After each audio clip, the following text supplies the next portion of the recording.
கேஜிஎஃப்ல வர ராக்கி பாய் சொல்ற மாதிரி The world is my territory. இந்த இன்வெஸ்ட்மெண்ட் வேர்ல்ட்ல இண்டெக்ஸ் ஃபண்ட் தான் பிஸ்து. 100ல 90 முறை லிட்டரலி 90 டைம்ஸ் இவன் அழிக்கிறதுக்கு இன்னொருத்தன் பிறந்துதான் வரணுங்கிற மாதிரி இந்த இண்டெக்ஸ் ஃபண்டை யாராலையும் பீட் பண்ண முடியல. Warren Buffett, Jack Bogle, Charlie மங்கஸ், பீட்டர் லின்ஸ், ஜேஎல் காலின்ஸ்னு எத்தனையோ பெரிய பெரிய இன்வெஸ்டர்ஸ் ஒரு சாமானிய மனுஷன் தன்னோட தகுதியை உயர்த்துறதுக்கு இண்டெக்ஸ் ஃபண்ட்ல இன்வெஸ்ட் பண்ணா போதும்னு அட்வைஸ் பண்றாங்க. இந்தியாவில் மட்டும் 450 லட்சம் கோடி ரூபாய் இந்த இண்டெக்ஸ் ஃபண்ட்ல இன்வெஸ்ட் பண்ணிருக்காங்க. பிக்ஸ்ட் டெபாசிட் 1 லட்சம் ரூபாய் ரிட்டர்ன்ஸ் கொடுக்குதுன்னா இந்த இண்டெக்ஸ் ஃபண்ட் சராசரியா 2 லட்சம் வரையும் ரிட்டர்ன்ஸ் கொடுக்குது. என்னடா இவ்வளவு பில்டப் கொடுக்குறீங்க? இந்த இண்டெக்ஸ் ஃபண்ட்னா என்ன? ஒரு மிடில் கிளாஸ்க்கு இந்த இண்டெக்ஸ் ஃபண்ட் யூஸ் ஆகுமா இல்லையாங்கிறத என்னோட எக்ஸ்பீரியன்ஸை மட்டும் ஷேர் பண்றேன். உங்களுக்கு ஹெல்ப்ஃபுல்லா இருக்கும்னு நினைச்சீங்கன்னா ஃபாலோ பண்ணி பாருங்க. நம்ம ஸ்கூல்ல எப்படி அடிக்கிற வெயில்ல ஹைட் ஆர்டர்ல நிக்க வைப்பாங்களோ அதே மாதிரி இந்தியாவில் ஸ்டாக் மார்க்கெட்ல இருக்கிற கம்பெனிஸ் எல்லாத்தையும் மார்க்கெட் கேபிட்டலைசேஷன் படி அடிக்கி நிக்க வைக்கிறாங்க. சரி, இந்த மார்க்கெட் கேபிட்டலைசேஷன்னா என்ன? நான் ஒரு டீ கடை வச்சிருக்கேன். அந்த டீ கடையோட மதிப்பு 100 ரூபாயா இருந்துச்சுன்னா அதுல 10 ரூபாயை மட்டும் மக்கள் வாங்குறதுக்காக அனுமதிக்கிறேன். அப்போ இந்த 10 ரூபாய் தான் மார்க்கெட் கேபிட்டலைசேஷன் சொல்றாங்க. இந்த மாதிரி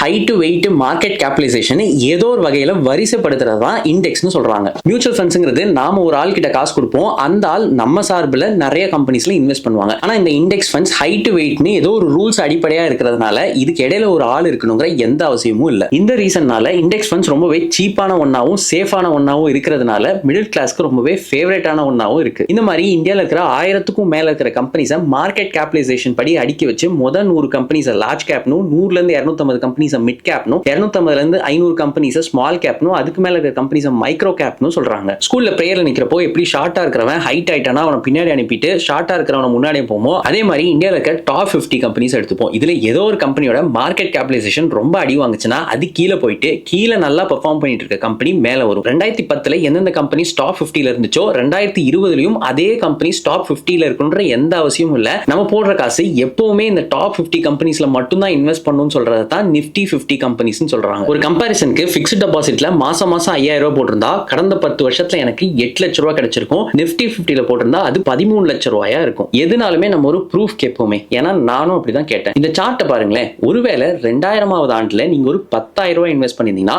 முதல் 3 வருஷத்துல அது பயங்கரமா அடி வாங்குற மாதிரி இருக்கும். ஆனா நீங்க ஒரு 10 வருஷம் பொறுமையா இருந்தீங்கன்னா 10 வருஷத்துக்கு மேல வருஷம் 10,000 ரூபாய் கிடைக்கிறதுக்கு நிறைய வாய்ப்பு இருக்கு. ஏன் 2023-24 வருஷத்துல வருஷம் 30,000 ரூபாய் 40,000 ரூபாய் வரையும் லாபம் கிடைக்க நிறைய வாய்ப்பு இருக்கு. பொறுமை கடலினும் பெரிதுன்னு இதனாலதான் பெரியவங்க சொன்னாங்களா என்னன்னு எனக்கு தெரியல. இதுவரை நான் சொன்ன விஷயங்களை ஏதோ ஒரு வழியில நீங்க தெரிஞ்சு வச்சிருக்கிறதுக்கு நிறைய வாய்ப்பு இருக்கு. ஆனா இந்த நிஃப்டி 50ல பெருசா யாரும் பேசாத 2 பெரிய பிரச்சனைகளை பத்தி இப்ப பார்ப்போம். இந்தியா நியூசிலாந்து சீரீஸ்க்கு போன இந்த இந்தியன் டீம் தான் நிஃப்டி 50 வச்சுப்போம். இதுல ரோஹித் சர்மா, விராட் கோலி எல்லாம் பெரிய தலைவர், சர்ஃப்ராஸ் கான், வாஷிங்டன் எல்லாம் கத்துக்குட்டி. ஒரு 100 ரூபாயை கொடுத்து போட சொன்னா இந்த நிஃப்டி 50 என்ன பண்ணுதுன்னா ரோஹித் சர்மா, விராட் கோலி மேல 80 ரூபாயை போட்டுட்டு சர்ஃப்ராஸ் கான், வாஷிங்டன் மேல 20 ரூபாயை போடுது. அதே மாதிரி நிஃப்டி 50 எடுத்துட்டா பேர் தான் நம்ம டாப் 50 கம்பெனிஸ்ல போடுற மாதிரி. ஆனா இந்த டாப் 50ல இருக்க டாப் 10 கம்பெனிஸ்ல மட்டும் நம்ம கொடுக்குற 100 ரூபாயில 60 ரூபாயை போட்டுறாங்க. மீதி இருக்கிற 40 கம்பெனிஸ்ல இந்த 40 ரூபாயை பிரிச்சு போடுறாங்க. இதுதானே மார்க்கெட்டோட இயல்பு. இதுல என்ன பிரச்சனை இருக்குன்னு கேட்டா நம்ம ரோஹித் சர்மாவும் விராட் கோலியும் என்ன பெர்ஃபார்ம் பண்ணாங்கன்னு உங்களுக்கே தெரியும். அதே சர்ஃப்ராஸ் கானும் வாஷிங்டனும் அவங்க கொடுத்த காசுக்கு மேல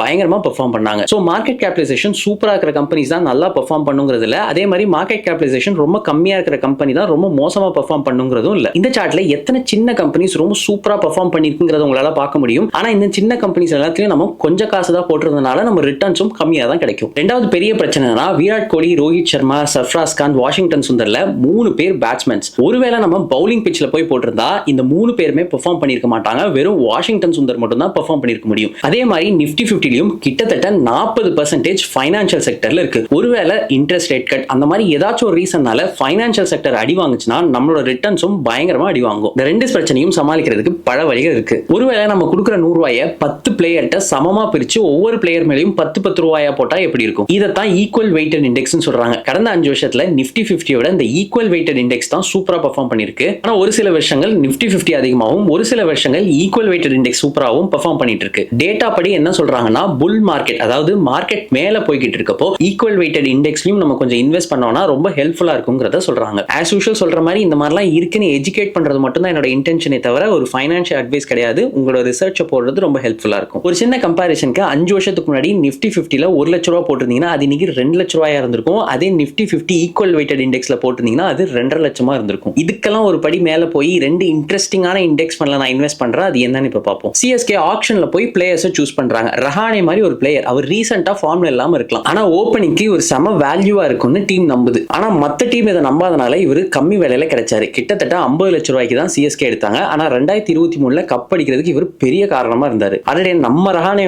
இதுன்னு வாயை பொளக்கிற அளவுக்கு ஆடினாரு. இந்த மாதிரி ஸ்டாக் மார்க்கெட்லயும் ஒரு நல்ல ஸ்டாக் கம்மி விலையில கிடைக்குதுன்னா அதை வேல்யூ ஸ்டாக்னு சொல்றாங்க. இந்த மாதிரி நிறைய வேல்யூ ஸ்டாக்ஸ் எல்லாம் பார்த்து இந்த ஃபார்முலா அடிப்படையில் சூஸ் பண்றது தான் வேல்யூ இண்டெக்ஸ்னு சொல்றாங்க. ஒருவேளை எனக்கு இந்த மாதிரி வேல்யூபிளான ஸ்டாக்ஸா தேடி பார்த்து இன்வெஸ்ட் பண்ணுங்கிறது தான் ஆசை, ஆனா எனக்கு சரியான டைம் இல்லைன்னு சொல்றவங்கள இந்த மாதிரி வேல்யூ இண்டெக்ஸ் ஃபண்ட்ல இன்வெஸ்ட் பண்ண சொல்லி அட்வைஸ் பண்றாங்க. அதே மாதிரியே எனக்கு ரொம்ப ரொம்ப ஃபேவரட்டான ஒரு இண்டெக்ஸ் இருக்கு. நம்ம கிளென் மேக்ஸ்வெல் ஆஸ்திரேலியால ஆடுறப்போ செம ஃபார்ம்ல இருக்காருப்பா, இவர் ஆர்சிபில எடுத்து போடுவோம், அவரு சூப்பரா பெர்ஃபார்ம் பண்ணுவாருன்னு சொல்லி ஆர்சிபில எடுத்து போடுறாங்க. அந்த மாதிரி ஸ்டாக் மார்க்கெட்லயும் கொஞ்ச நாளா சில கம்பெனி செம ரன் அப் கொடுத்துட்டு இருக்கும். அந்த மாதிரி கம்பெனிஸா தேடி பார்த்து இது இன்னும் கொஞ்ச நாளைக்கு செம ரன் அப் கொடுக்குங்கிற நம்பிக்கையில தேடி பார்த்து இன்வெஸ்ட் பண்றத தான் மொமெண்டம் ஃபண்ட்ஸ்னு சொல்லுவாங்க. ஒரு சின்ன கம்பேரிஷனுக்கு டாப் 50 கம்பெனிஸான நிஃப்டி 50ல 5 வருஷத்துக்கு முன்னாடி 1 லட்ச ரூபாய் இன்வெஸ்ட் பண்ணினா இன்னைக்கு அது 2 லட்ச ரூபாயா இருக்கும். நிஃப்டி நெக்ஸ்ட் 15 சொல்லப்படுற 50ல இருந்து 100 கம்பெனிஸ்ல இன்வெஸ்ட் பண்ணினா அது 2,45,000 இருக்கும். நிஃப்டி ஈக்குவல் வெயிட்டட் இண்டெக்ஸ்ல இன்வெஸ்ட் பண்ணினா 2,54,000 இருக்கும். நிஃப்டி 200 மொமெண்டம் 30 இண்டெக்ஸ்ல இன்வெஸ்ட் பண்ணினா அது 3,43,000 இருக்கும். இதுல நிஃப்டி 200 மொமெண்டம் 30 என்னங்கிறது நீங்க ஆல்ரெடி கெஸ் பண்ணிருப்பீங்க. அதாவது நிஃப்டில இருக்கிற டாப் 200 கம்பெனிஸ்ல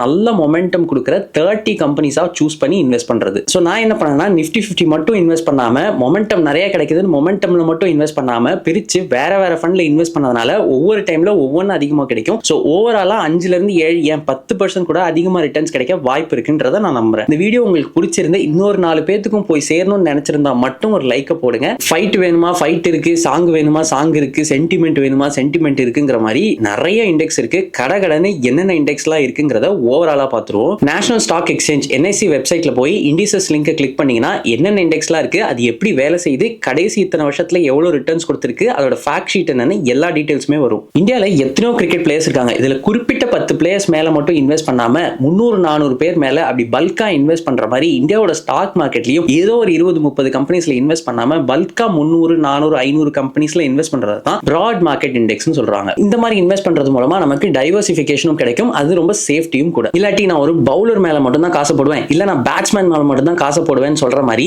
ஐடி கம்பெனிஸ் கொஞ்ச நாள் சூப்பரா பெர்ஃபார்ம் பண்ணுப்பா, நான் ஐடி கம்பெனிஸ்ல மட்டும் தான் இன்வெஸ்ட் பண்ண போறேன், ஐடி செக்டர்ல மட்டும் இன்வெஸ்ட் பண்ணாலும் சரி, இல்ல நான் பேங்கிங் சூப்பரா பெர்ஃபார்ம் பண்ணணும்னு சொல்லி பேங்கிங் செக்டர்ல மட்டும் இன்வெஸ்ட் பண்ணணும்னு நினைச்சாலும் சரி, இதுக்கெல்லாம் தான் செக்டார் பேஸ்ட் இண்டெக்ஸ் ஃபண்ட்ஸ் இருக்கு. இந்த சோஷியல் மீடியால நம்ம விராட் கோலி 48% ஆவரேஜ் வச்சிருக்காருப்பா, தோனி எவ்வளவு வச்சிருக்காருன்னு இந்த மாதிரி ஆவரேஜ் எல்லாம் கம்பேர் பண்ணி சண்டை நடக்கும். அதே மாதிரி இந்த ஸ்டாக் மார்க்கெட் லிஸ்ட் ஆகிற கம்பெனிஸ் எல்லாருமே ஒரு பிசினஸ் தான். ஒரு பிசினஸ் நல்லா நடக்குதா லாபமா நடக்குதான்னு பாக்குறதுக்கு நிறைய குறியீடுகள் இருக்கும். அதாவது PE ratio, PB ratio, dividend ஈல்ட்னு ஏகப்பட்டது இருக்கும். சோ இந்த மாதிரி நல்ல PE ரேஷியோ இருக்கிற கம்பெனிஸ்ல மட்டும் தான் இன்வெஸ்ட் பண்ணுவேன்னு சொன்னா அந்த மாதிரி ஃபேக்டர் பேஸ்ட் இண்டெக்ஸ் ஃபண்ட்ஸும் நிறைய இருக்கு. சோ நம்ம முன்னாடி பார்த்த மாதிரி வேல்யூ, மொமெண்டம், வாலட்டிலிட்டின்னு ஏதோ ஒரு ஸ்ட்ராட்டஜியை பேஸ் பண்ணி இன்வெஸ்ட் பண்றத ஸ்ட்ராட்டஜி பேஸ்ட் இண்டெக்ஸ் ஃபண்ட்ஸ்னு சொல்றாங்க. இல்லப்பா எனக்கு இந்த இந்தியன் பிளேயர்ஸ் மேல நம்பிக்கை இல்ல, வெளிநாட்டு பிளேயர்ஸ் மேல இன்வெஸ்ட் பண்ணும், இந்த Nvidia, Apple, Microsoftலாம் சூப்பரா பெர்ஃபார்ம் பண்றாங்கன்னு சொன்னா இன்டர்நேஷனல் இண்டெக்ஸ் ஃபண்ட்ஸும் நிறைய இருக்கு. நான் எந்தெந்த இண்டெக்ஸ் ஃபண்ட்ஸ்லாம் இன்வெஸ்ட் பண்ணிருக்கேங்கிறத இங்க கொடுத்திருக்கேன், உங்களுக்கு டைம் இருந்தா செக் பண்ணி பாருங்க. இண்டெக்ஸ் ஃபண்ட்ஸ்லாம் என்னென்னு பார்த்தோம், ஆனா இதுல பண்ற பெரிய மிஸ்டேக்ஸ் எல்லாம் பத்தி அடுத்த வீடியோல பார்ப்போம். சப்ஸ்கிரைப் பண்ணி வச்சுக்கோங்க. இதுவரை நான் சொன்ன விஷயங்கள் ஏதாச்சும் தப்பா இருந்தாலோ இல்ல இதை விட ரொம்ப இம்பார்ட்டன்டான இண்டெக்ஸ் ஃபண்ட்ஸ் ஏதாச்சும் இருந்தாலோ கண்டிப்பா கமெண்ட்ல சொல்லுங்க. என்ன மாதிரி உங்க கமெண்ட்டை பார்க்குற 4 பேரும் கத்துப்போம்.